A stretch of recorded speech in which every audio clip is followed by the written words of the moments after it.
Hello sa mga kababayan ko, lalo na dito sa mga Middle East. Huwag niyo kalimutan magdala ng ikama lagi kapag lumalabas kayo.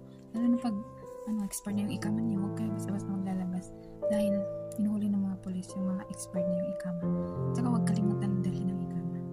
Kahit ano lang, kahit picture lang, kahit mag-save lang sa cellphone, basta huwag kalimutan lagi yung ikama. Dahil yung mga polis, hinuhuli nila yung mga walang ikama at saka expired yung ikama.